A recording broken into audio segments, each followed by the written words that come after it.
ಎಲ್ಲರಿಗೂ ನಮಸ್ಕಾರಗಳು. ಗುರು ಪ್ರಾರ್ಥನೆಯೊಂದಿಗೆ ಇವತ್ತಿನ ವ್ಯಾಖ್ಯಾನ ಗುರುಗಳ ಅನುಜ್ಞೆ, ಗುರುಗಳ ಆಜ್ಞೆಯಂತೆ ಅವರ ಅಪ್ಪಣೆಯೊಂದಿಗೆ ಶುರುವಾಗ್ತಾ ಇದೆ. ಗುರುವೇ ಸರ್ವಲೋಕಾನಾಂ ಭಿಷಜೇ ಭವರೋಗಿನಾಂ ನಿಧಯೇ ಸರ್ವವಿದ್ಯಾನಾಂ ಶ್ರೀ ದಕ್ಷಿಣಾಮೂರ್ತಯೇ ನಮಃ. ಸದಾಶಿವ ಸಮಾರಂಭಾಂ ಶ್ರೀ ಶಂಕರಾಚಾರ್ಯ ಮಧ್ಯಮಾಂ ಅಸ್ಮದಾಚಾರ್ಯ ಪರ್ಯಂತಾಂ ವಂದೇ ಗುರು ಪರಂಪರಾಂ. ಓಂ ನಮೋ ಭಗವತೆ ವಿರಾಜೇಶ್ವರಾಯ. ಓಂ ಶ್ರೀ ಗಣೇಶಾಯ ನಮಃ. ಓಂ ಶ್ರೀ ಮಹಾಸರಸ್ವತ್ಯೈ ನಮಃ.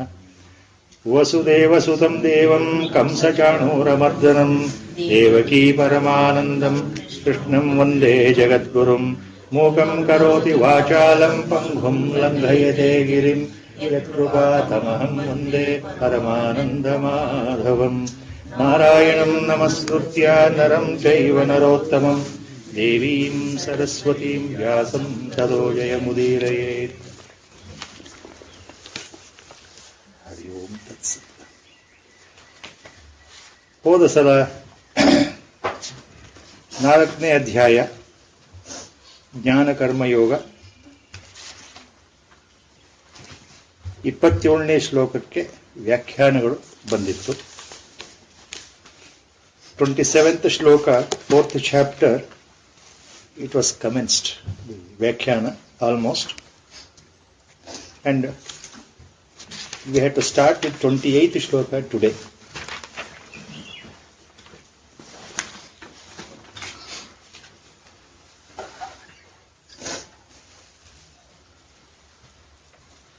ಯಜ್ಞ ಶಬ್ದವನ್ನು ಭಗವಂತ ಬಳಸಿದ ಮೇಲೆ ಈ 4ನೇ ಅಧ್ಯಾಯದಲ್ಲಿ ಈ ಮುಂದೆ ಬರೋ ಶ್ಲೋಕಗಳಲ್ಲಿ ಭಗವಂತ ಏನ್ ಹೇಳ್ತಾ ಇದ್ದಾನೆ ಅಂತಂದ್ರೆ, ಜ್ಞಾನಿಯ ಅಥವಾ ಜ್ಞಾನದ ಪರವಾದ ವರ್ಣನೆ. ಎಲ್ಲ ರೀತಿಯ ಯಜ್ಞಗಳಲ್ಲಿ ಭಗವಂತ ಕೊನೆಗೆ ಹೇಳೋದು, ನನಗೆ ಬಹಳ ಪ್ರಿಯವಾದದ್ದು, ಸಮ್ಮತವಾದದ್ದು ಯಾವುದು ಅಂದ್ರೆ ಜ್ಞಾನ ಯಜ್ಞ ಅಂತ ಕೊನೆಯಲ್ಲಿ ಬರುತ್ತೆ. ಎಲ್ಲಕ್ಕೂ ಮುಖ್ಯವಾದದ್ದು ಜ್ಞಾನ ಸಂಪಾದನೆ. ಯಾಕಂದ್ರೆ ವಿಭೂತಿ ಯೋಗದಲ್ಲಿ ಮುಂದೆ ವಿಶ್ವರೂಪ ದರ್ಶನ ಮುಂದಿನ ಅಧ್ಯಾಯಗಳಲ್ಲಿ ಭಗವಂತ ಎಲ್ಲವನ್ನೂ ಹೇಳ್ತಾ ಇರ್ಬೇಕಾದ್ರೆ ಎಲ್ಲ ವಿದ್ಯೆಗಳಲ್ಲಿ ಆಧ್ಯಾತ್ಮ ವಿದ್ಯೆ ಸರ್ವೋತ್ತಮ ಅಂತ ಹೇಳ್ತಾನೆ. Among all types of vidyas, the Adhyatma Vidya is most important, most sacred, and most cherished, and that should be our goal in life. So, Adhyatma Vidya andre that refers to ಜ್ಞಾನ ಪ್ರಾಪ್ತಿ only. ನಮ್ಮ ಗುರಿ ಏನಾಗಿರಬೇಕು ಅಂತ ಭಗವಂತ ಇಲ್ಲಿ ಸೂಚನೆ ಕೊಡ್ತಾ ಇದ್ದಾನೆ. 2ನೇ ಅಧ್ಯಾಯದಿಂದಲೂ ಅದನ್ನೇ ಹೇಳ್ತಾ ಇದ್ದಾನೆ. ಕರ್ಮಯೋಗದ ಜೊತೆಗೆ ಜ್ಞಾನ ಪ್ರಾಪ್ತಿ, ಆ ಜ್ಞಾನವನ್ನು ಹೊಂದಲಿಕ್ಕೆ ನಮ್ಮ ಗುರುಗಳು ಹಿಂದೆ ಹೋದ ವಾರ ಹೇಳಿದ ಹಾಗೆ ಸೋಪಾನ ಕ್ರಮಗಳು. ಸೋಪಾನ ಕ್ರಮ ಮೀನ್ಸ್ ಸ್ಟೆಪ್ ವೈಸ್ ಸಾಧನಾಸ್, step wise our endeavour in spiritual field. The step wise sadhana, spiritual sadhana is called sopana krama. ಸೋಪಾನ ಕ್ರಮ ಅಂತಂದ್ರೆ ಅರ್ಥ ಏನು ಅಂದ್ರೆ ಒಂದೇ ಶಬ್ದ, ಅದು ಗುರುಗಳು ಹೇಳಿದ್ದು. ಅಂದ್ರೆ ಈ ಕೊನೆಯ ಹಂತವಾದ ಜ್ಞಾನ ಸಂಬಂಧವಾದ ವಿಷಯ ಗ್ರಹಣ, ಸಂಪೂರ್ಣವಾದಂತಹ ಅಲೌಕಿಕ ಜ್ಞಾನ ಪ್ರಾಪ್ತಿ,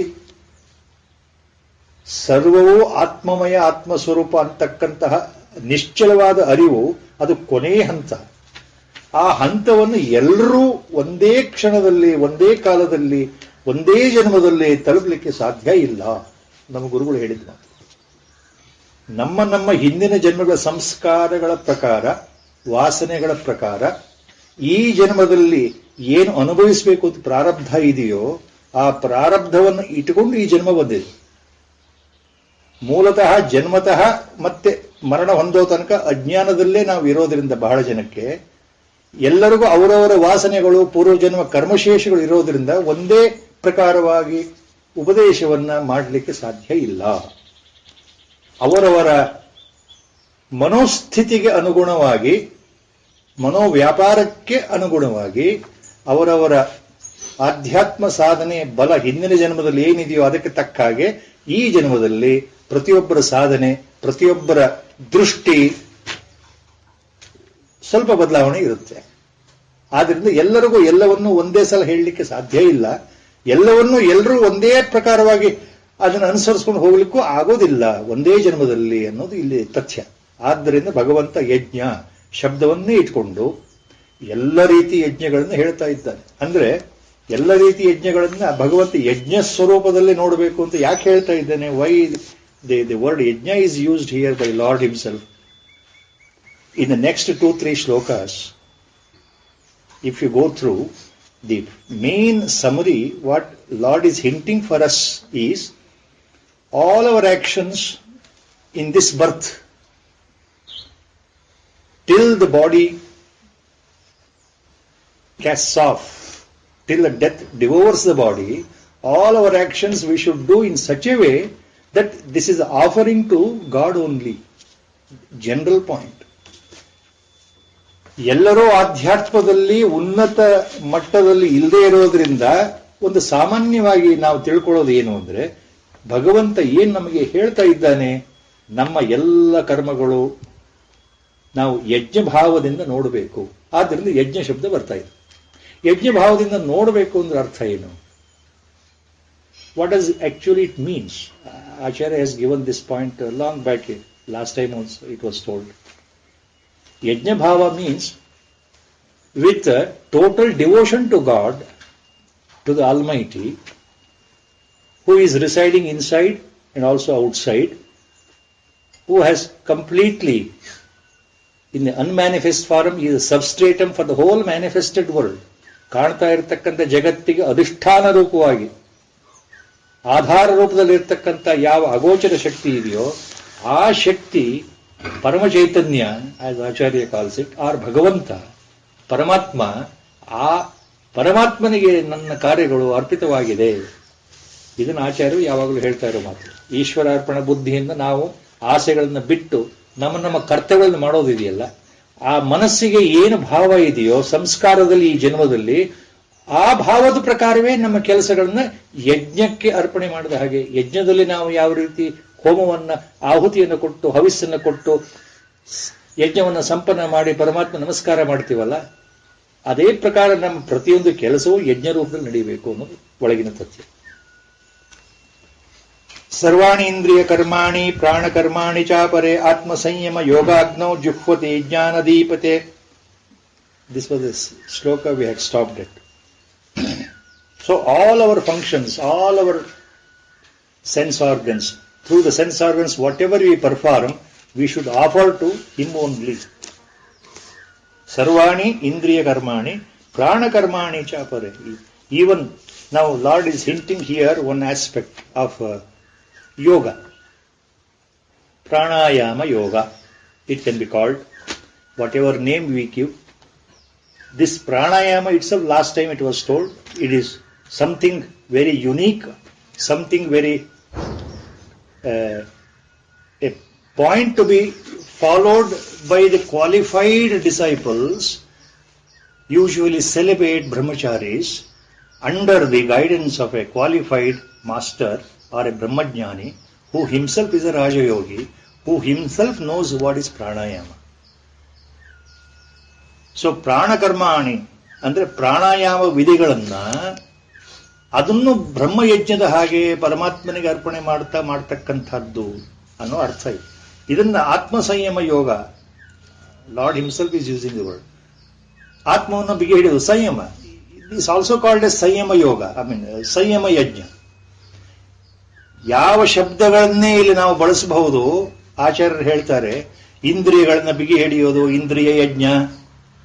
ನಾವು ವಿಷಯಗಳನ್ನ ನೋಡ್ತಾ ಇದ್ರು ಜಗತ್ನಲ್ಲಿ, ನಾವು ಏನೆಲ್ಲ ಕೇಳ್ತಾ ಇದ್ದೇವೆ, ನೋಡ್ತಾ ಇದ್ದೇವೆ, ಮಾತಾಡ್ತಾ ಇದ್ದೇವೆ, ಅನುಭವಿಸ್ತಾ ಇದ್ದೇವೆ, ಆ ವಿಷಯ ವಸ್ತುಗಳನ್ನ ಕಣ್ಣು ಬಿಟ್ರೆ ಕಾಣುತ್ತೆ, ಕಿವಿ ಎಚ್ಚರ ಆದ ಕೂಡಲೇ ಎಲ್ಲವನ್ನು ಕೇಳುತ್ತೆ.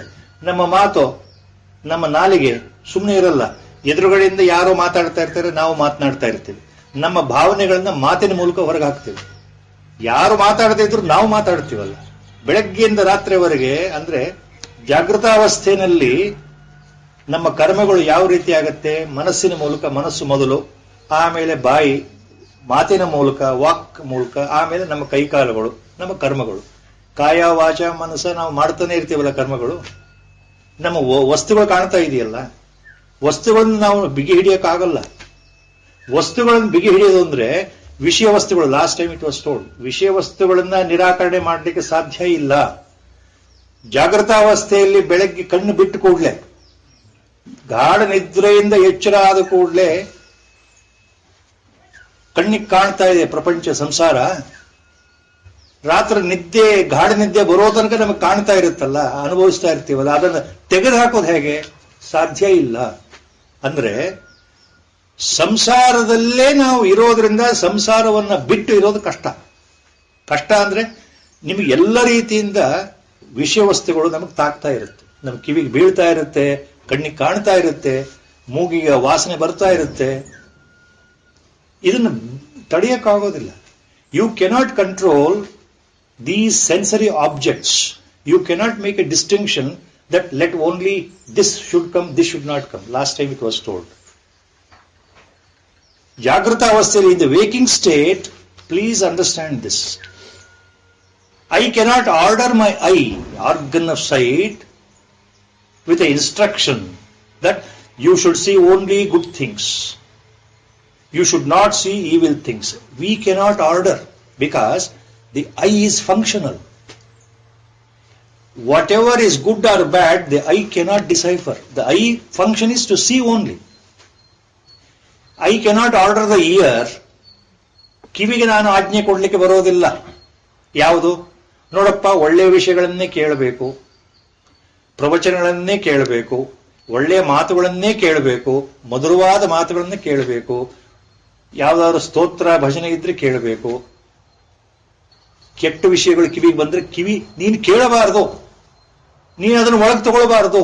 You should not listen, you should not entertain, you should not receive unwanted sounds, unwanted talks. In that way we cannot order the ear. ಇದು ವಿಷಯ ವಸ್ತುಗಳು. ಆ ವಿಷಯ ವಸ್ತುಗಳ ಉಪಯೋಗ ಹೇಗೆ? ಅವಳ ಜೊತೆಗೆ ಇದ್ರೂ ಸಹ ಸಂಯಮ, control. This was told last time. So difficult. ಎಲ್ಲವನ್ನೂ ಕೇಳ್ತಾ ಇದ್ರು, ಎಲ್ಲವನ್ನೂ ನೋಡ್ತಾ ಇದ್ರು, ಒಳಗಡೆಯಿಂದ ನಿಶ್ಚಲನಾಗಿ ಯಾವುದೇ ರೀತಿಯ ಪ್ರಭಾವಕ್ಕೆ ಒಳಗಾಗದೆ, ಆ ವಿಷಯ ವಸ್ತುಗಳ ಪ್ರಭಾವಕ್ಕೆ ಒಳಗಾಗದೆ, ಕಿವಿಗೆ ಏನು ಬಿದ್ದರೂ ಪರವಾಗಿಲ್ಲ, ನಾನು ಮಾತ್ರ ಅದಕ್ಕೆ ಒಳಗಾಗೋದಿಲ್ಲ, ಅದರ ಪ್ರಭಾವಕ್ಕೆ ಒಳಗಾಗೋದಿಲ್ಲ. I am not influenced, I am not disturbed with whatever I hear, I am not disturbed with whatever I see. ಈ ಭಾವ ಇದೆಯಲ್ಲ, ಇದು ಸಂಯಮ, ಇದು ವಿಷಯ ಇದು ವಿಷಯ ಯಜ್ಞ. ಒಂದು ಇಂದ್ರಿಯಗಳ ಯಜ್ಞ ಆದರೆ ಒಂದು ವಿಷಯ ಯಜ್ಞ. ಒಂದಕ್ಕಿಂತ ಒಂದು ಕಷ್ಟ. ಇಂದ್ರಿಯಗಳನ್ನು ಬಿಗಿ ಹಿಡಿಬಹುದು. ಏಕಾಂತವಾಸ ಉದಾಹರಣೆ. ಏಕಾಂತಕ್ಕೆ ನಾನು ಕೂತ್ಕೊಂಡು ಬಿಟ್ರೆ, ನಾನು ಯಾರ ಸಂಪರ್ಕಕ್ಕೂ ಬರೋದಿಲ್ಲಪ್ಪ, I will let me stay alone, totally away from the people, away from the samsara, in a deep area where there is no sound, no contact. To that extent, see, Indriya Sanyama is there. But Vishaya Sanyama, very difficult. Very difficult. So, real yogis who are in this line, they try to do everything offering to God only. Sarvani, Indriya Karmani, Prana Karmani, including Pranayama, including the process of Pranayama. You remember Patanjali ಅಷ್ಟಾಂಗ ಯೋಗ ಸೂತ್ರದಲ್ಲಿ, ಅದು ಬಹಳ ದೊಡ್ಡ ವಿಷಯ. It's a very long subject. There are 8 steps in Ashtanga yoga as propounded by Patanjali Maharshi. ಯಮ, ನಿಯಮ, ಆಸನ, ಪ್ರಾಣಾಯಾಮ, ಪ್ರತ್ಯಾಹಾರ, ಧಾರಣ, ಧ್ಯಾನ, ಸಮಾಧಿ. So easy to by heart the words, so easy to remember, so easy to say. It is so easy. Yama, Niyama, Asana, Pranayama, Pratyahara, Dharana, Dhyana, Samadhi. But it is so difficult to understand. Something we can understand, some certain things we will not understand, because ಅದು ಹೇಳೋದ್ರಿಂದ ಅರ್ಥ ಆಗೋ ವಿಷಯ ಅಲ್ಲ. ಇದರಲ್ಲಿ ಈ ಅಷ್ಟಾಂಗ ಯೋಗದಲ್ಲಿ ಏನಂದ್ರೆ ಮೊದಲ 5 ಸೋಪಾನಗಳಿದೆಯಲ್ಲ, 8 steps. Out of 8, the first 5 yama, ನಿಯಮ,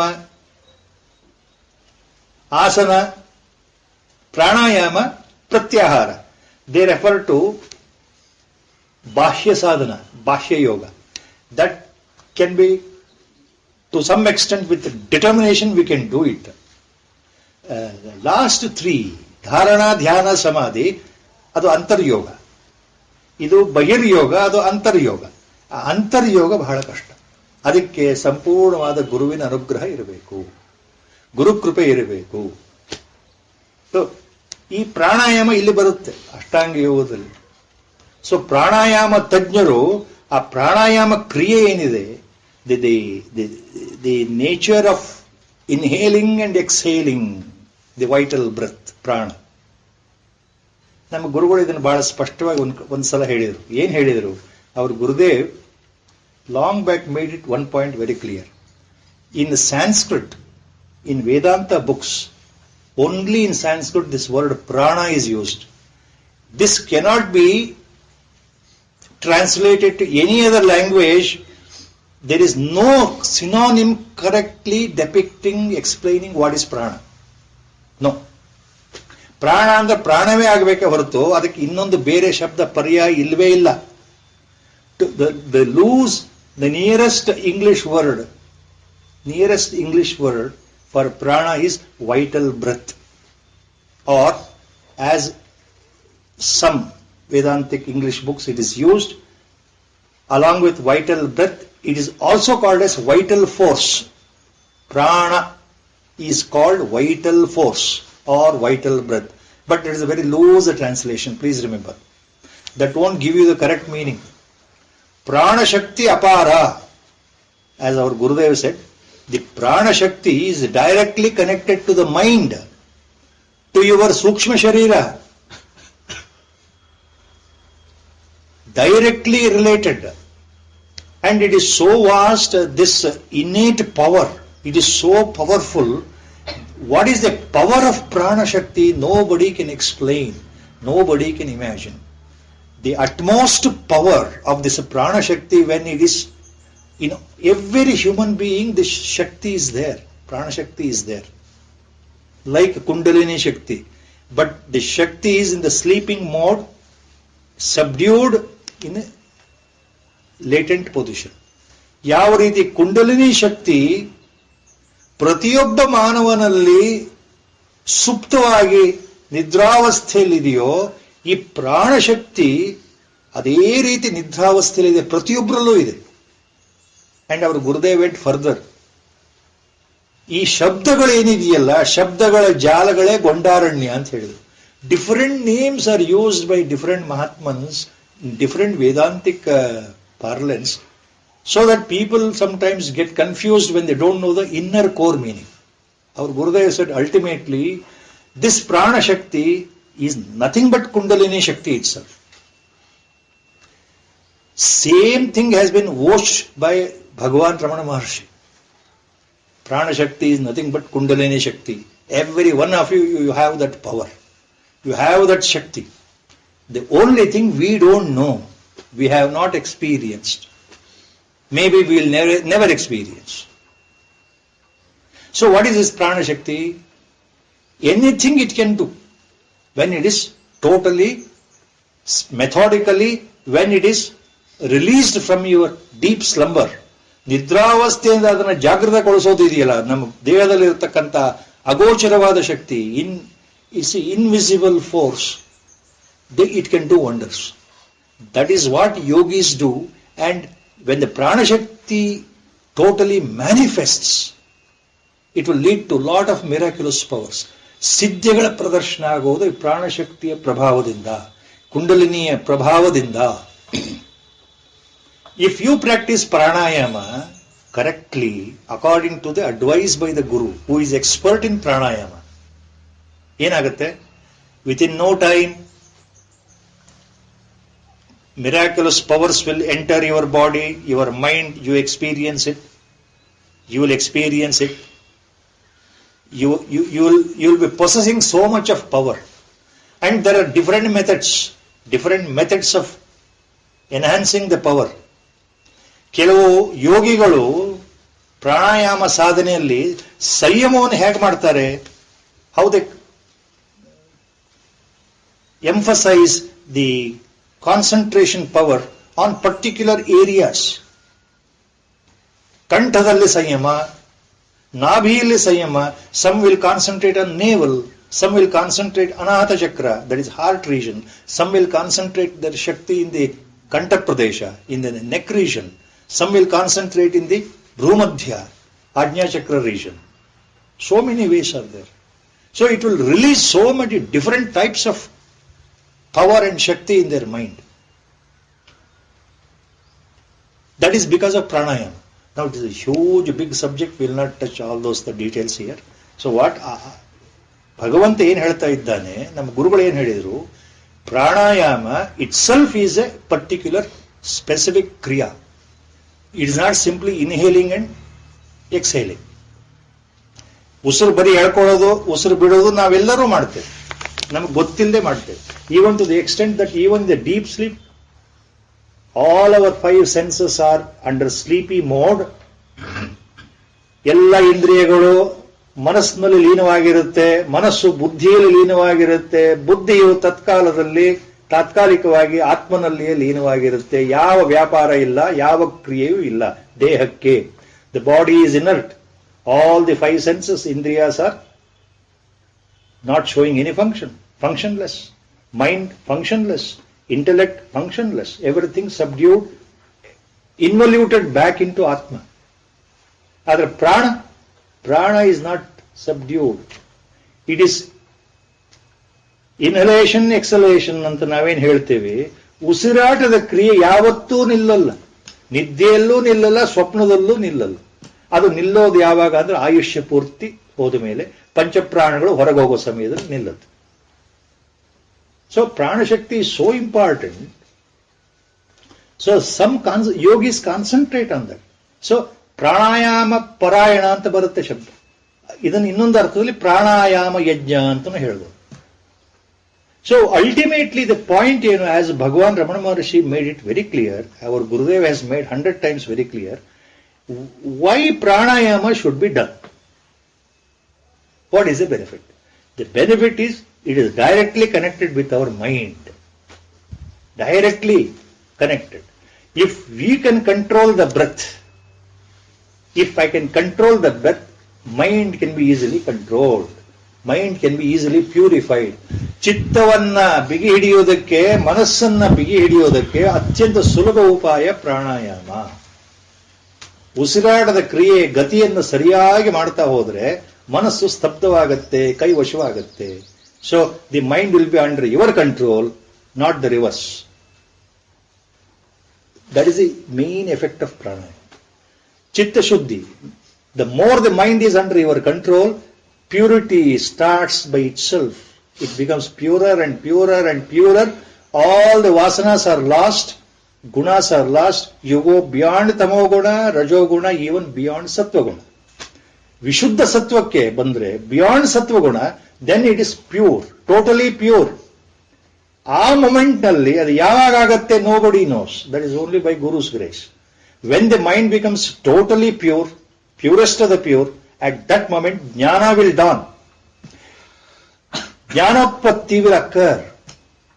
Realization will occur at that moment itself. ಆ ಸುಮುಹೂರ್ತ ಯಾವತ್ತು ಬರುತ್ತೆ, ಎಂದು ಬರುತ್ತೆ, when it happens, nobody can give you the time and date. As our Gurudev said, it can happen tomorrow itself, or after 1 year, or after 10 years, or before you end up this birth, or even in the next birth. That is how our Gurudev meant, very clear. But pranayama leads to mind control, ಮನಸ್ಸನ್ನ ವಶತ್ವಕ್ಕೆ ತಗೊಳ್ಳೋದು, ಆ ಮನಸ್ಸನ್ನು ಶುದ್ಧಿ ಮಾಡೋದು, ಅದು ಪ್ರಾಣಾಯಾಮದ ಕೆಲಸ. ಏನಕ್ಕೇನ ಪ್ರಕಾರೇಣ, as Bhagavan Ramana Maharshi said, for some people, by doing pure meditation as given out by the jnani to the disciples, only by pure meditation, ಎಲ್ಲರಿಗೂ ಕಣ್ಣು ಮುಚ್ಕೊಂಡು ಧ್ಯಾನ ಮಾಡ್ಲಿಕ್ಕೆ ಆಗೋದಿಲ್ಲ, ಮನಸ್ಸು ಓಡ್ತಾ ಇರುತ್ತಲ್ಲ. ಅಂಥ ಸಂದರ್ಭದಲ್ಲಿ ಕೆಲವರಿಗೆ pranayama will help mind control. To the extent pranayama helps in that way. But ಎಲ್ಲರಿಗೂ ಪ್ರಾಣಾಯಾಮ ಅವಶ್ಯಕತೆ ಇಲ್ಲ. All need not do, as our Gurudev also made it very clear long back. Bhagavan Maharshi, Ramana Maharshi also has said, all Mahatmans have said, pranayama is such a dangerous technique. They use the word dangerous technique because you are not supposed to do without proper correct guidance at every step. ಸರಿಯಾದ ಗುರುವಿನ ಮಾರ್ಗದರ್ಶನ ಇಲ್ಲದೆ book ಓದ್ಬಿಟ್ಟು ನಾವಾಗೆ ಮಾಡ್ತೀವಿ ಅಂದ್ರೆ ಅದಲ್ಲ. That will body will end up in lot of problems, as our Gurudev mentioned number of times. Even you may go mad, you may go berserk, nervous debility, nervous disorder, madness, or even death, or your body organ may become defunct. To give a correct one example, which I witnessed, I am witness to it. See, in the year 2001, the Peethadipati in Bangalore, Avichinna Parampara Kodli Sringeri Mata, great Rajayogi himself. He knew our Gurudev. Peethadipati, head pontiff in Chamarajpete in Bangalore, he took Mahasamadhi in 2001. So, around in 1998, 2 years before, 3 years before, when he was telling me about pranayama, he told me, while discussing, while telling me about Kundalini Shakti, he told me one very interesting personal experience. ಅವರ ಸ್ವಂತ ಉದಾಹರಣೆ ಕೊಟ್ಬಿಟ್ರು. ರಾತ್ರಿ ಮಾತನಾಡ್ತಾ ಇದ್ದಾಗ ಜಗದ್ಗುರುಗಳು ಏನ್ ಹೇಳ್ತಾ ಇದ್ದಾರೆ, ಯೋಗಾಭಿನವ ನೃಸಿಂಹ ಭಾರತಿ ಮಹಾಸ್ವಾಮಿ, his ಯೋಗ ಪಟ್ಟ name. He was a great Rajayogi, expert in pranayama in his during early sadhana. ಅವರು ಈ ಮಾತನ್ನು ಹೇಳಿದ್ರು. ನಮ್ಮ ಗುರುಗಳು ಹೇಳಿದಾಗ ಪ್ರಾಣಾಯಾಮ ಒಂದು ಹಂತದವರೆಗೆ ಮಾತ್ರ, ಆದರೆ ಅದನ್ನು ನಿಲ್ಲಿಸಿಬಿಡಬೇಕು. ಮುಂದೆ it is not used because it gives you lot of siddhis and people go behind siddhis only. So they end up ultimately. So pranayama should not be taken for granted, should not be used. When I started learning the technique correctly, I was doing pranayama for nearly 3 to 4 years continuously. He explained that to me. Continuously, in spite of the correct guidance from my guru, what happened, in one particular stage, somehow I did it in a wrong way without my knowledge, so it suddenly resulted in total paralysis of the left shoulder completely, only left hand, from shoulder to the fingers, only left hand, total paralysis. People were worried, disciples were worried, the devotees of the ashram, they were worried. They thought they wanted to consult so many doctors, they brought so many doctors to treat this. Total paralysis. Only inside I knew that this is because of this minor defect while practicing pranayama. I knew it very well. So it has happened. So afterwards I corrected the step and then continued the correct way. After 3 months or 4 months, this total paralysis of the left hand automatically became all right. No medication, nothing. This is what he told me. One minor mistake led to paralysis of my left hand completely. This is the Peethadipati, Avichinna Parampara Kodli Sringeri Mat, Peethadipati, directly told me. So, that is what Lord is hinting here. People, yogis, no doubt, some will do pranayama, prana karmani, and offer it to God himself. Ultimate goal is to reach God only. Whatever method you follow, your point is to reach God only. Paramatmanannu honduva ade mukhyavada guri illi. So, next shloka, now he is using these words, very simple, direct words. He tells Arjuna, Dravya yajñas tapo yajña yoga yajñas tata pare swadhyaya jnana yajñascha yatayah samshrita vrataha. Look, Arjuna, there are so many yatis, yogis, yati here means yogis, hatha yogis, raja yogis, who are in the spiritual path. What type of yogis? Yatayaha samshritavratah. Samshritavratah. There are good number of yogis who are completely determined, total determination to take up come what may, whatever the hurdles may be, whatever the troubles may be, we will follow this yoga sadhana. We will do this hatha yoga. We will do this type of yoga. We will continue this type of yajna. So with a determination in the mind, without bothering about pros and cons, without bothering about the troubles, physical trouble or mental trouble, without bothering about any danger to the body or to the mind, such yogis are called samshritavratah. ದೃಢಮನಸ್ಕರಾಗಿ ಎಂತಹ ವ್ರತಗಳನ್ನಾದರೂ ತಪಸ್ಸಾದರೂ ಎಂತಹ ಸಾಧನೆ ಆದರೂ ನಾನು ಮಾಡ್ತೇನೆ, ಮಾಡದೆ ಬಿಡೋದಿಲ್ಲ ಅನ್ನೋ ಛಲ ಇದೆಯಲ್ಲ ಮನಸ್ಸಲ್ಲಿ, ಇದನ್ನು ನಾನು ಮಾಡಲೇಬೇಕು. I have to do this in order to earn Godhead. ಪರಮಾತ್ಮನನ್ನು ಹೊಂದಲಿಕ್ಕೆ ನಾನು ಇದನ್ನು ಮಾಡಲೇಬೇಕು. ಒಬ್ಬೊಬ್ಬರಿಗೆ ಒಂದೊಂದು ಭಾವನೆ ಬರುತ್ತೆ, ಒಬ್ಬೊಬ್ಬರಿಗೆ ಒಂದೊಂದು ಸಾಧನಾ ಮಾರ್ಗ ಹೊಳೆಯುತ್ತೆ ತಮ್ಮ ತಮ್ಮ ಗುರುಗಳ ಆಜ್ಞೆ ಪ್ರಕಾರ.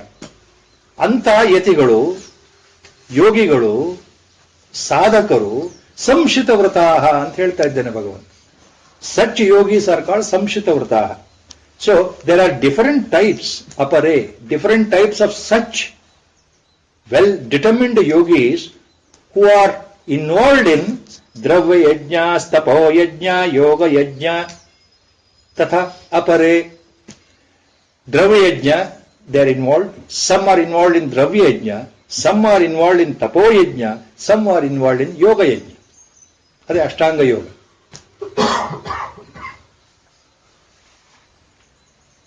They are all determined, but they are their own ways, their own methods. They are following very sincerely. Dravya yajna, common commentary, common explanation. Dravya refers to wealth, hana, dhana. Dravya yajna andre hanada sahayadinda ಮಾಡತಕ್ಕಂತ ಯಜ್ಞ. They sacrifice yajna with the help of money. That is the outer meaning. Most of the yajnas, see, we will offer money. Without money, yajna cannot be done. So, that is a common general meaning. But here, what Lord is hinting, dravya yajna means, it is not simply performing a yajna with offering money antalla. ಕೇವಲ ಒಂದು ಹಣವನ್ನ ಖರ್ಚು ಮಾಡಿ ನೀವು ಯಜ್ಞವನ್ನು ಮಾಡೋದು ಅಂತ ಅಷ್ಟೇ ಅರ್ಥ ಅಲ್ಲ. Along with that, dravya yajna means all types of your endeavors, religious and spiritual work. ಧಾರ್ಮಿಕ ವಿಧಿವಿಧಾನಗಳು, ಆಧ್ಯಾತ್ಮಿಕ ವ್ರತಗಳು, ಧಾರ್ಮಿಕ ವ್ರತಗಳು, ನಿಮ್ಮ ಧರ್ಮನಿಷ್ಠೆ ಎಲ್ಲವೂ ಈ ದ್ರವ್ಯ ಯಜ್ಞದಲ್ಲಿ ಬರುತ್ತೆ. ಅಂದ್ರೇನು? ಆಚಾರ್ಯ ಶಂಕರ ಮೇಕ್ಸ್ ವೆರಿ ಕ್ಲಿಯರ್. ದ್ರವ್ಯ ಯಜ್ಞ ಮೀನ್ಸ್ ಗೋಯಿಂಗ್ ಆನ್ ಪಿಲಿಗ್ರಿಮೇಜ್, ತೀರ್ಥಕ್ಷೇತ್ರಗಳಿಗೆ ಹೋಗ್ತಾ ಇರುವುದು, doing rounds, the important kshetras where Lord's vibratory power is very clearly visible. Tirtha kshetra, visiting, one type of dravya yajna. There, offering money while doing your parikrama on Tirtha kshetras, pilgrimage centers, while going on a pilgrimage, offering money at various places. Dravya yajna. Offering food to the sadhus and mendicants in those pilgrimage centers. Dravya yajna. Offering money to the needy people there. Dravya yajna. Offering donation to the important religious centers or pilgrimage centers. For example, anybody who goes to Tirupati will offer something to the hundi, donation, out of sheer love and respect and affection and devotion towards Lord Venkateshwara. ಪರಮಾತ್ಮನ ಸನ್ನಿಧಿಯಲ್ಲಿ ಹುಂಡಿಗೆ ಹಾಕ್ತೇವಲ್ಲ ನಾವು, ಭಕ್ತಿಯಿಂದ ಹಾಕ್ತಕ್ಕಂತಹ ಹಣ ಇದೆಯಲ್ಲ, ಅದು ದ್ರವ್ಯ ಯಜ್ಞ. ಯಾಕೆ ಅಂದ್ರೆ ಪರಮಾತ್ಮನಿಗೆ ನಾವೇನ್ ಕೊಡ್ತಾ ಇದ್ದೇವೆ? The whole creation is it self, he is responsible. What is that we are giving? It is idea that what ever I have, I am offering A little as a sacrifice, so that this money can be utilized for welfare activities of others. ಯಾರಿಗೆ ಸಲ್ಲಬೇಕೋ ಅವರಿಗೆ ಸಲ್ಲಲಿ. ಆ ದೇವಸ್ಥಾನದ ವತಿಯಿಂದ ಕೆಲವು ಪುಣ್ಯ ಕೆಲಸಗಳು ಆಗೋದಾದ್ರೆ ಅದಕ್ಕೆ ಒಂದು ಅಳಿಲು ಸೇವೆ, ಕಿಂಚಿತ್ ಹಣ ಸಹಾಯ ನನ್ನಿಂದಲೂ ಆಗ್ತಾ ಇದೆ. ಅದೇ ಪರಮಾತ್ಮ ಅವಕಾಶ ಮಾಡಿಕೊಟ್ಟಿದ್ದಾನೆ.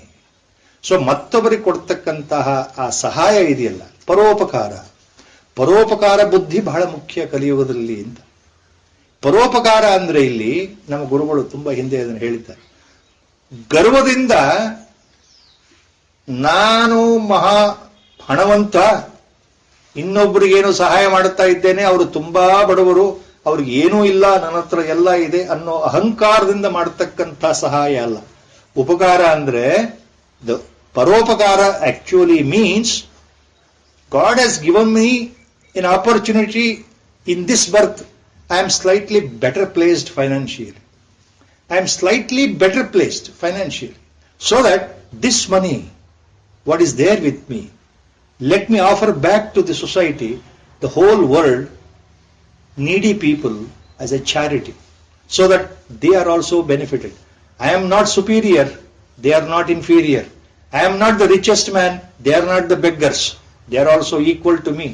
Same God, same Parama Chaitanya, what is inside me, it is also in front of the same person who is in front of me, standing.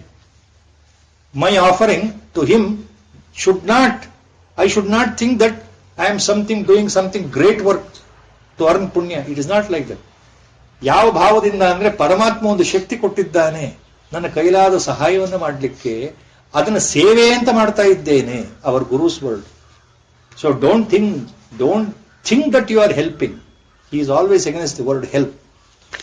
Hour Gurudev's Guru also made the point very clear that is there in Scientist Search for Truth. Don't ever use the word that you are helping. That word itself denotes your sukshma ahankara. You should be devoid of that ego. So say that you are doing seva. Erase the word from your mind, help. That is ಪರೋಪಕಾರ. ಮತ್ತೊಬ್ಬರಿಗೆ ಉಪಕಾರ ಮಾಡೋದು ಯಾವ ಭಾವದಿಂದ? ಧನ್ಯತಾ ಭಾವದಿಂದ, ಶ್ರದ್ಧೆಯಿಂದ. ಭಗವಂತ ನನಗೆ ಒಂದು ಕೊಟ್ಟಿದ್ದಾನಲ್ಲ, ಅವಕಾಶ ಕೊಟ್ಟಿದ್ದಾನೆ, ಅದನ್ನು ನಾನು ಸದುಪಯೋಗ ಪಡಿಸ್ಕೊಳ್ತಾ ಇದ್ದೇನೆ, ಆ ಭಾವದಿಂದ.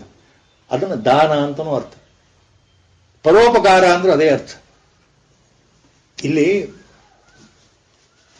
ಒಂದು interesting point is coming here. By the end of Dwapara Yuga and beginning of Kali Yuga, Sandhi, in that conjuncture period, before the just beginning of Kali Yuga, the entire Mahabharata story was written by Vyasa Maharshi, which includes Bhagavad Gita. He also wrote Bhagavata, which includes again Krishna Leela, and also Uddhava Gita is there. He also wrote 18 Puranas, starting from the oldest Vishnu Purana, Brahma Purana, Brahma Vaivat Purana,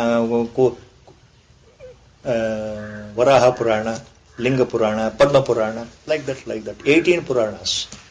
And also ಅಪಾರವಾದ ವೇದರಾಶಿಯನ್ನು ಭಾಗ ಮಾಡಿ ಕಲಿಯುಗಕ್ಕೆ ಕೆಲವು ಮಂತ್ರಗಳು. ಮೂಲ ವೇದ was so vast. So he divided into 4 Vedas. Gave it to the mankind. All this Vyasa Maharshi did, Adi Guru. After all that, the disciples, other Maharshis, came to Vyasa Maharshi and with folded hands they requested and told him one thing. Maharshigale, ಎಲ್ಲ ಕೆಲಸವನ್ನ ಮುಂದೆ ಬರ್ತಕ್ಕಂಥ ಕಲಿಯುಗಕ್ಕೆ ಅನುಕೂಲ ಆಗಲಿ ಅಂತ ನೀವು ಮಾಡಿಬಿಟ್ಟಿದ್ದೀರಿ. ವೇದಗಳನ್ನ 4 ಭಾಗ ಮಾಡಿದಿರಿ, 18 ಪುರಾಣಗಳನ್ನು ಬರೆದು ಬಿಟ್ಟಿದ್ದೀರಿ, ಮಹಾಭಾರತವನ್ನ ರಚನೆ ಮಾಡಿದ್ದೀರಿ, ಭಾಗವತವನ್ನ ಬರೆದಿದ್ದೀರಿ, ಎಲ್ಲವೂ ಮನುಷ್ಯನ ಉದ್ಧಾರಕ್ಕೆ ಅಂತ ಮಾಡಿದ್ದೀರಿ. ಇದೆಲ್ಲ ಇಷ್ಟು ಪ್ರಗಾಢವಾದ ಸಾಹಿತ್ಯ ನಿಮ್ಮದು ಕಲಿಯುಗದಲ್ಲಿ ಜನಗಳಿಗೆ ಅರ್ಥ ಆಗೋಲ್ಲ, ಜನಗಳ ತಲೆಗೆ ಹೋಗೋಲ್ಲ. ಈ ಪುರಾಣಗಳ ಮರ್ಮ ಏನು ಅರ್ಥ ಆಗಲ್ಲ, ಮಹಾಭಾರತ ಅಂದ್ರೆ ಏನು ಅಂತ ಅರ್ಥ ಆಗಲ್ಲ, ಭಾಗವತ ಅಂದ್ರೆ ಏನು ಅಂತ ಅರ್ಥ ಆಗಲ್ಲ, ಇನ್ನು ವೇದಗಳು ನಿಜವಾಗಲೂ ಏನು ಅಂತ ಅದು ಅರ್ಥವೇ ಆಗಲ್ಲ ಅವರಿಗೆ. ಕಲಿಯುಗದಲ್ಲಿ ಮಂದ ಬುದ್ಧಿ, ಧರ್ಮ ಒಂದು ಪಾದದ ಮೇಲೆ ಮಾತ್ರ ನಿಲ್ಲೋದ್ರಿಂದ ಅಧರ್ಮವೇ ಜಾಸ್ತಿ ಆಗತ್ತೆ ಅಂತ ಇರೋದ್ರಿಂದ ಯಾರಿಗೆ ಅರ್ಥ ಆಗತ್ತೆ Mahatma?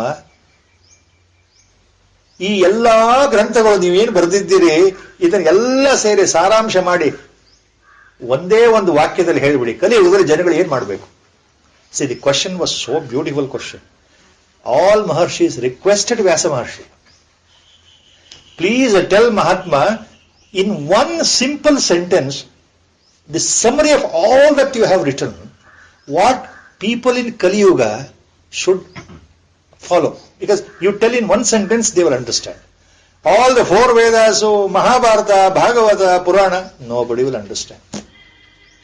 Then smilingly, Vyasa Maharshi gave that one simple shloka, 2 charanas. The same shloka, first charana was taken by Adi Shankara, Acharya Shankara, and he utilized that. I'll come to that point later. So the one simple shloka Vyasa Maharshi gave out for the benefit of Kali Yuga. The summary of all that I have written, what is that people should do in Kali Yuga. Shlokardhena pravakshami yaduktam grantha kotibhi. First charana. Shlokardhena ಪ್ರವಕ್ಷ್ಯಾಮಿ ಯದುಕ್ತಂ ಗ್ರಂಥ ಕೋಟಿಭಿ.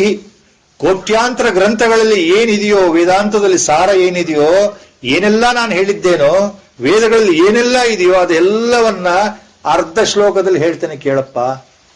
ಶ್ಲೋಕ ಅರ್ಧ, ಶ್ಲೋಕಾರ್ಧೇನ ಪ್ರವಕ್ಷ್ಯಾಮಿ ಯದುಕ್ತಂ ಗ್ರಂಥ ಕೋಟಿಭಿ. What is written in thousands of books, I will explain in 1/2 line only. ಶ್ಲೋಕಾರ್ಧೇನ ಪ್ರವಕ್ಷ್ಯಾಮಿ ಯದುಕ್ತಂ ಗ್ರಂಥ ಕೋಟಿಭಿಃ.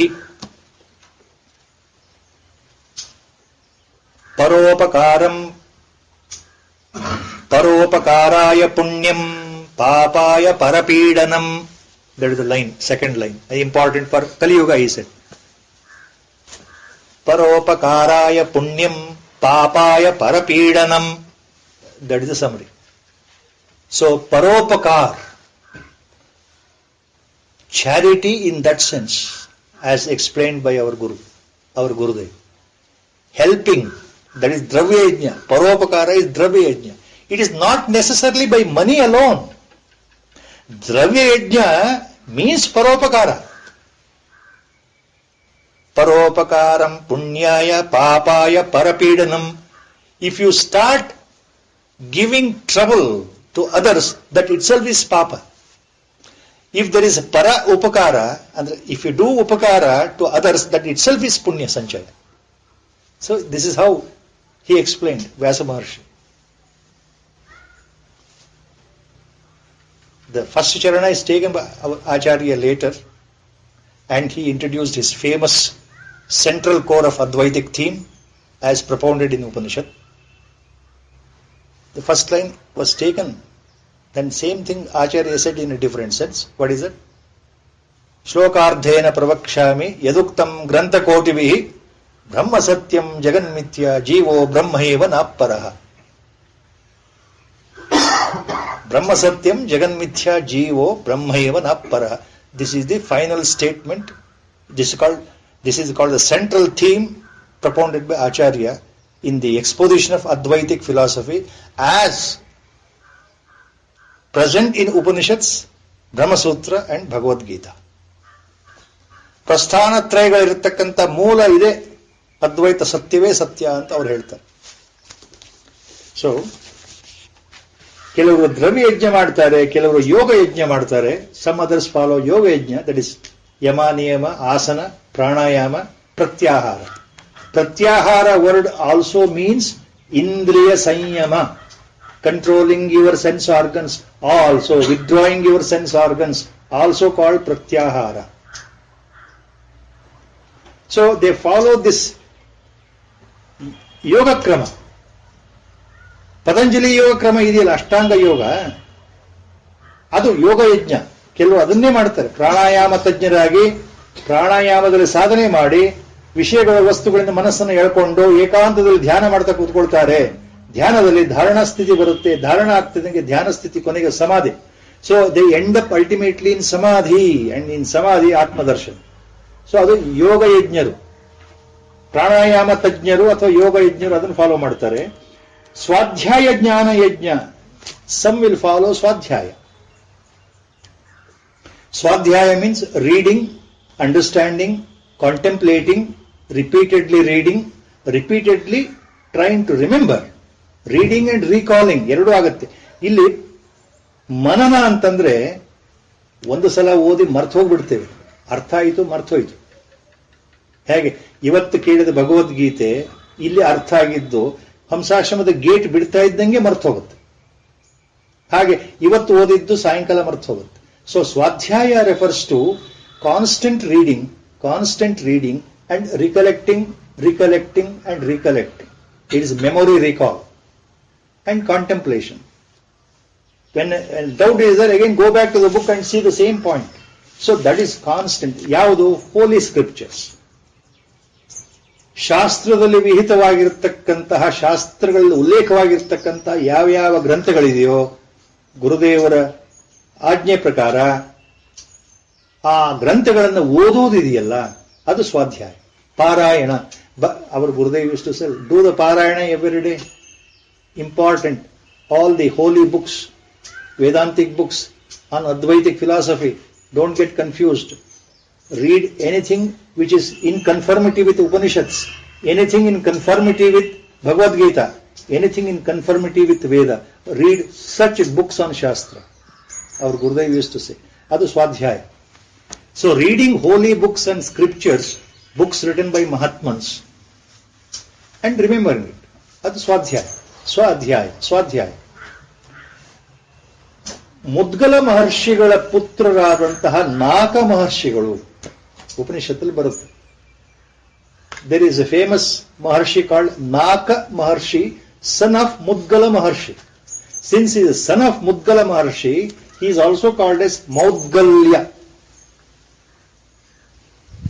Maudgalya means son of Mudgala, just like Dasharathi means son of Dasharatha Maharaja. Rama is also called as Dasharathi. Correct?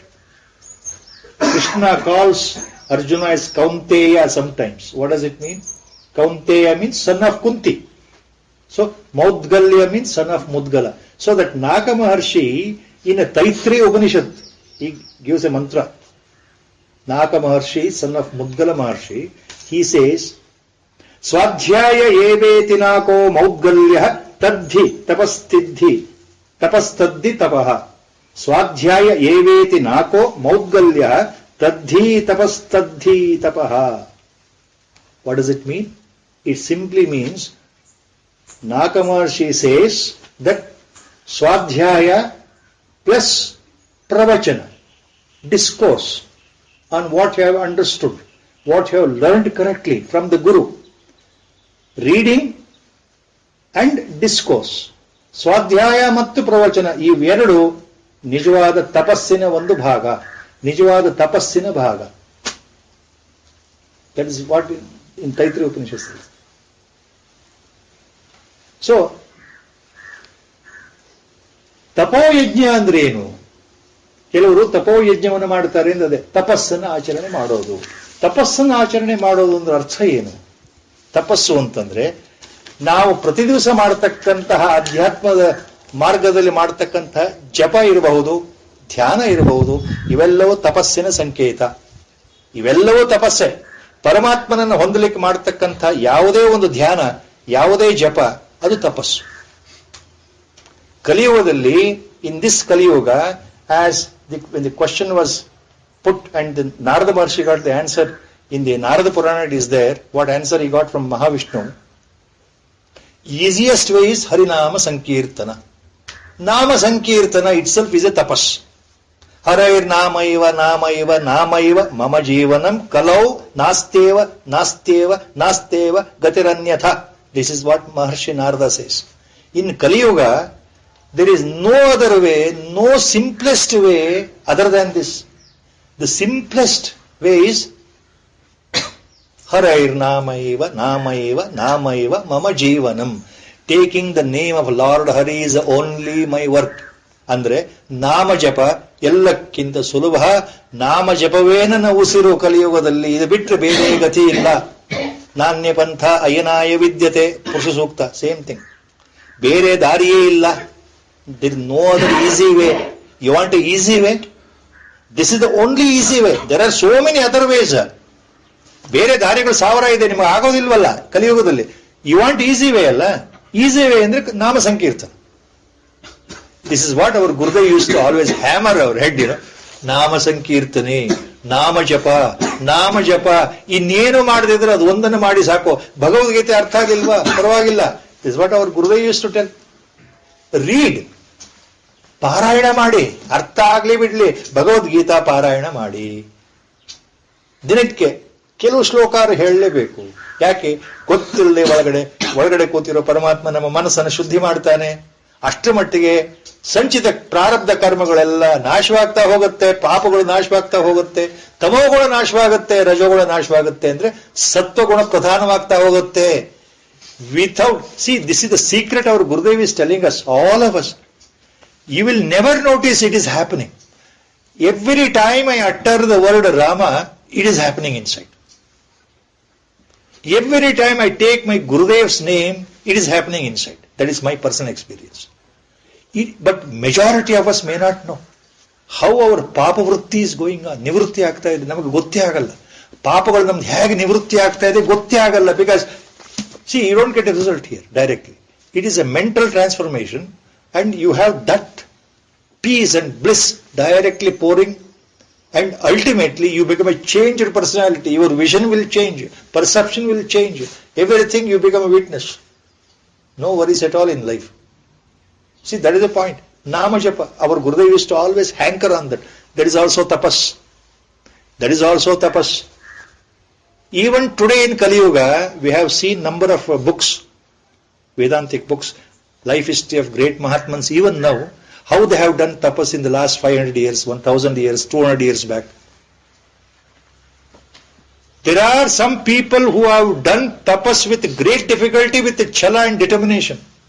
ನೀರಿನ ಮಧ್ಯೆ ಒಬ್ಬರು ಮಹಾತ್ಮರು ನನಗೆ ಸ್ವಂತ ಹೇಳಿದ ಮಾತು. A great Mahatman, a Mantra Siddha told me personally,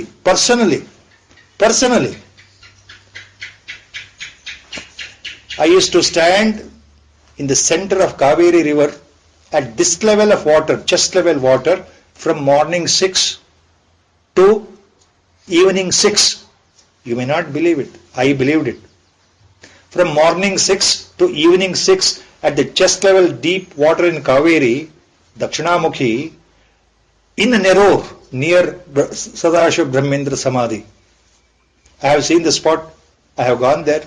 How Kaveri beautifully flows there. Adu tapas. Standing in the water, submerged up to neck region or chest region, morning to evening. Tapas. Dhyana.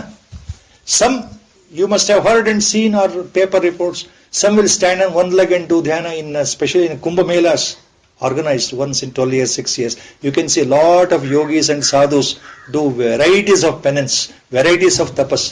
Standing on one leg, both hands totally with a folding, doing namaskaram. Last time in Allahabad Kumbh Mela, there was one report. One sadhu was for last 12 years, his left hand or right hand, I don't know. We saw the photograph. The hand is always totally like an inert object, elevated for last 12 years. It has never come down. Tapas, varieties of tapas. Some will do Panchagni tapas. Around them, total fire ring is created. They will, so much space, little space for them to sit or stand. Throughout the fire will be continuously burning, and they will be looking at the sun, and with the open eye they will be doing tapas. Adu tapasse. ನೀರಿನಲ್ಲಿ ನಿಂತ್ಕೊಂಡು ಮಾಡೋದಾಗ್ಲಿ, ಸೂರ್ಯನನ್ನ ನೋಡ್ತಾ ಅಗ್ನಿಗಳ ಮಧ್ಯೆ ಕೂಡ ಪಂಚಾಗ್ನಿ ವಿದ್ಯೆ ಆಗಲಿ, ಅದು ತಪಸ್ಸೆ. So many varieties. And in our Puranas and Upanishads, there are hundreds of varieties of tapas. And our Gurudev used one more term for tapas, tapoyajna. ಹೇಗೆ ಪರಮಾತ್ಮನನ್ನ ಪಡೆಯೋಕ್ಕೋಸ್ಕರ ಮಾಡುವ ತಪಸ್ಸು ಎಲ್ಲ ಧ್ಯಾನ ವಿಧಿಗಳು, ಜಪ ವಿಧಿಗಳು, ವ್ರತಗಳು ಎಲ್ಲವೂ ತಪಸ್ಸೆ. The best example given in Ramayana itself. When Narada Maharshi gave the Rama mantra to that hunter, who was not even a Brahmin or a Vaishya or Kshatriya, he belonged to the hunting community, and with the grace of God, he sat for tapasya so that the entire ant hill covered him completely. So, Valmika in Sanskrit means ant hill. ಹುತ್ತಕ್ಕೆ ವಲ್ಮೀಕ ಅಂತ ಹೆಸರು. ನಾವು ಕಾಡಿನಲ್ಲಿ ನೋಡ್ತೀವಲ್ಲ, open site ನಲ್ಲಿ ಹುತ್ತ ಬೆಳೆಯುತ್ತಲ್ಲ, ಹುತ್ತದಲ್ಲಿ ಹಾವು ಬಂದು ಸೇರ್ಕೊಳ್ಳುತ್ತೆ, ಹುತ್ತದಲ್ಲಿ ಹಾವಿರುತ್ತೆ, ಯು ಫೈಂಡ್ ಸ್ನೇಕ್ಸ್ ಅಂತ ಹೇಳ್ತೀವಿ. Because the ant hill is created by termites, but the snake will come and occupy. Readymade house, free boarding, free lodging, readymade house, temperature controlled house, air conditioned house it is. So the ant hill is called Valmika. So the entire Valmika ant hill covered the whole body. He was invisible, but he was doing tapas. Rama, Rama, Rama. In fact, the story is very interesting. He could not even pronounce Rama. When Narada Maharshi gave the Mantropadesha, he could not pronounce Rama. So reverse, Mara. So he was later referred by people as Valmiki Maharshi. That is a tapas, alva? Varieties of tapas. Our Gurudev used one more term for tapas so beautifully. What are secrets, how jnana is, everything will be a revelation for us. I still remember when he said, tapas, enduring all your problems and worries in life, physical problem, financial problem, mental problem, health problem, whatever it is, enduring with a smile inside the heart, leaving everything to God.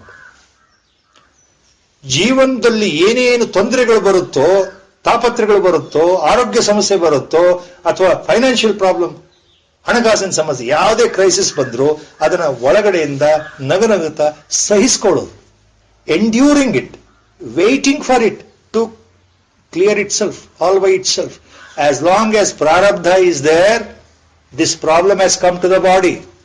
This problem has come to the mind, not to me. I am beyond. Nothing will perturb me. The body has taken birth and prarabdha is there, so it has to experience all these things. Let it experience. It will take its own time. So with that attitude, enduring with a smiling face, andre, enduring with a tranquility mind, ಸಮಚಿತ್ತತೆಯಿಂದ ಬಂದಂತಹ ತೊಂದರೆಯನ್ನ ಸಹಿಸಿಕೊಳ್ಳೋದು ನಿಜವಾದ ತಪಸ್ಸು. ಅವ್ರ Gurudev word. ಅವ್ರ Gurudev, I had not seen this definition anywhere. ಅವ್ರ Gurudev told me, ಬಂದ ತೊಂದರೆಯನ್ನ ನೀವು ಸಹಿಸಿಕೊಳ್ತೀರಲ್ಲ ಒಳ್ಳೆ ಮನಸ್ಸಿನಿಂದ, ಅದು ತಪಸ್, ನಿಜವಾದ ತಪಸ್ಸು ಕಲಿಯುಗದಲ್ಲಿ. ಸೊ ಪರಮಾತ್ಮ ಹೇಳ್ತಾ ಇದ್ದಾನೆ, ಕೆಲವರು ದ್ರವ್ಯ ಯಜ್ಞವನ್ನು ಮಾಡ್ತಾರಪ್ಪ. ದ್ರವ್ಯ ಯಜ್ಞ ಅಂತಂದ್ರೆ ತೀರ್ಥಯಾತ್ರೆಗಳಿಗೆ ಹೋಗೋದು, ದೇವರಿಗೆ ಹಣವನ್ನು ಸಮರ್ಪಣೆ ಮಾಡೋದು, ಬಡಬಗ್ಗರಿಗೆ ಅನ್ನದಾನವನ್ನ ಮಾಡೋದು. ದ್ರವ್ಯಯಜ್ಞ ಆಲ್ಸೋ ಇನ್ಕ್ಲೂಡ್ಸ್ ದೇವಸ್ಥಾನ ಕಟ್ಟೋದಕ್ಕೆ ನೀವು ದುಡ್ಡು ಸಹಾಯ ಮಾಡೋದಾಗ್ಲಿ, ಆಸ್ಪತ್ರೆ ಕಟ್ಟಿಸೋದಕ್ಕೆ ಸಹಾಯ ಮಾಡೋದಾಗ್ಲಿ, when a school is being built, hospital is being built, you are donating something. All come under ದ್ರವ್ಯಯಜ್ಞ ಓನ್ಲಿ. ಇಷ್ಟಾಪೂರ್ತಗಳು, helping the society. Tapas, varieties of tapas, as our Gurudev said, enduring is also tapas. Enduring your problems. That is also tapas. Varieties of tapas. So, ಕೆಲವರು ತಪೋಯಜ್ಞರಾಗಿರ್ತಾರಪ್ಪ, ಕೆಲವರು ದ್ರವ್ಯ ಯಜ್ಞವನ್ನು ಮಾಡ್ತಾರೆ, ಕೆಲವರು ಯೋಗ ಯಜ್ಞರಾಗಿರ್ತಾರೆ, ಕೆಲವರು ಸ್ವಾಧ್ಯಾಯ ಯಜ್ಞವನ್ನು ಮಾಡ್ತಾರೆ. ಸ್ವಾಧ್ಯಾಯ ಜ್ಞಾನ ಯಜ್ಞಾಶ್ಚ ಯತಯಃ ಸಂಶ್ರಿತ ವ್ರತಃ. ಸೊ ಸ್ವಾಧ್ಯಾಯದಿಂದ ಏನಾಗುತ್ತೆ ಅಂದ್ರೆ ಜ್ಞಾನವನ್ನೇ ಪಡೀತಾರೆ. ಇಲ್ಲಿ ಆಚಾರ್ಯ ಶಂಕರ ರೆಫರ್ಸ್ ಒನ್ ಪಾಯಿಂಟ್. ಸ್ವಾಧ್ಯಾಯ ಜ್ಞಾನ ಯಜ್ಞಾಶ್ಚ means here the jnana doesn't directly mean realization. Here swadhyaya jnana yajna means not that jnana, emancipation results. Here the jnana refers to, the wisdom refers to correct interpretation, understanding what is there in holy scriptures by Guru's grace. ಸರಿಯಾಗಿ ಅರ್ಥ ಮಾಡ್ಕೊಳ್ಳೋದು ಇದೆಯಲ್ಲ, ಅದು ಜ್ಞಾನ. ಅರ್ಥ ಮಾಡ್ಕೊಂಡಿದ್ದನ್ನ ಬೇರೆಯವರಿಗೆ ದಾನ ಮಾಡೋದು, ಅಂದ್ರೆ ಬೇರೆಯವರಿಗೆ ಅದನ್ನ ಹೇಳ್ಕೊಡೋದು. ಸೊ ಅಧ್ಯಯನ plus ಅಧ್ಯಾಪನ.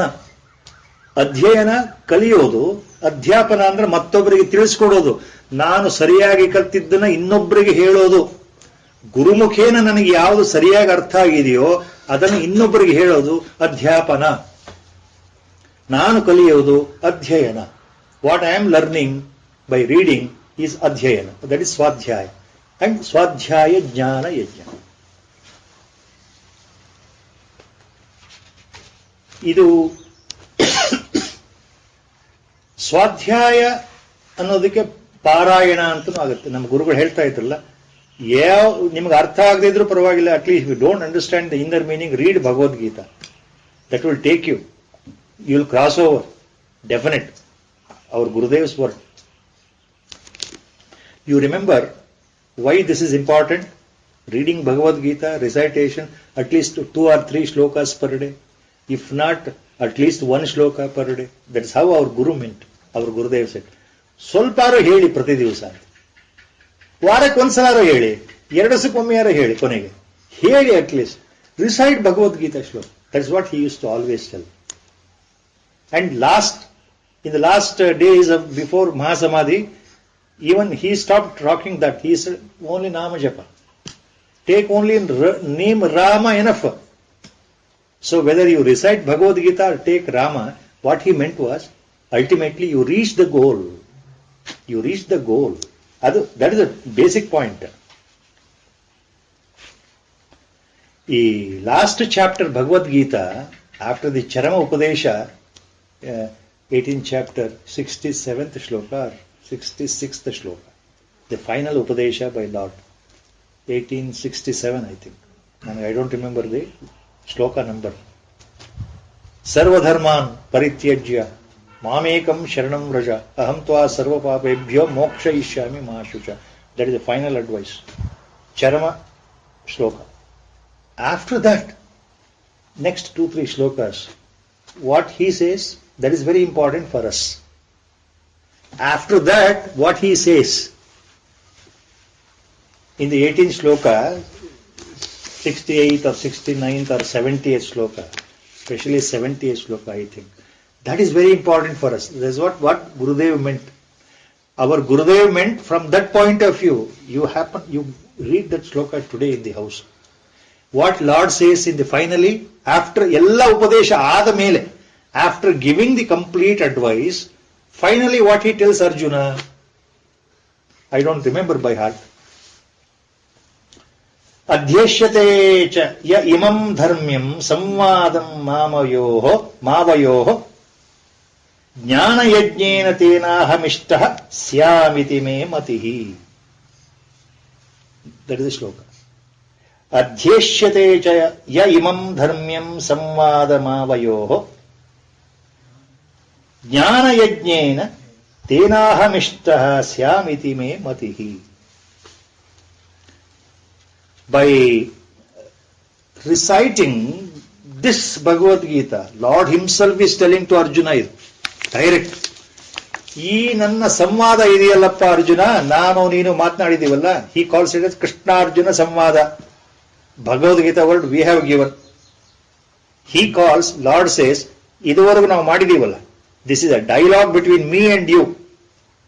This dialogue between me and you, if anybody recites with Shraddha, anybody, this itself is Jnana Yajna, equivalent to Jnana Yajna. So our Gurudev mentioned this in a simple English sentence, same thing. Recitation of Bhagavad Gita, ನಾವು ಭಗವದ್ಗೀತೆಯನ್ನ ಭಕ್ತಿಯಿಂದ ಪಾರಾಯಣ ಮಾಡೋದಿದೆಯಲ್ಲ, 2 things happen. ಅಲ್ಲಿ ಧ್ಯಾನವೂ ಆಗತ್ತೆ, ಜ್ಞಾನವೂ ಆಗತ್ತೆ ಅಂದ್ಬಿಟ್ರು ಗುರುಗಳು. It is both. Recitation, reading, it is both dhyana as well as jnana. So that is how the importance is given. All such things our Gurudev has said, I never knew in my lifetime. Long back I remember. So with this sankalpa we are stopping here today. Somehow 5 minutes ಜಾಸ್ತಿ ಆಯಿತು ಅಂತ ಕಾಣುತ್ತೆ. ವಸುದೇವ ಸುತಂ ದೇವಂ ಕಂಸಚಾಣೂರಮರ್ದನಂ ದೇವಕೀ ಪರಮಾನಂದಂ ಕೃಷ್ಣಂ ವಂದೇ ಜಗದ್ಗುರುಂ ಮೂಕಂ ಕರೋತಿ ವಾಚಾಲಂ ಪಂಗುಂ ಲಂಘಯತೆ ಗಿರಿಂ ಯತ್ಕೃಪಾತಮಹಂ ವಂದೇ ಪರಮಾನಂದಮಾಧವಂ. ನಾರಾಯಣಂ ನಮಸ್ಕೃತ್ಯ ನರಂ ಚೈವ ನರೋತ್ತಮಂ ದೇವೀಂ ಸರಸ್ವತೀಂ ವ್ಯಾಸಂ ತಥೋ ಜಯಮುದೀರಯೇತ್. ಹರಿ ಓಂ ತತ್ಸತ್.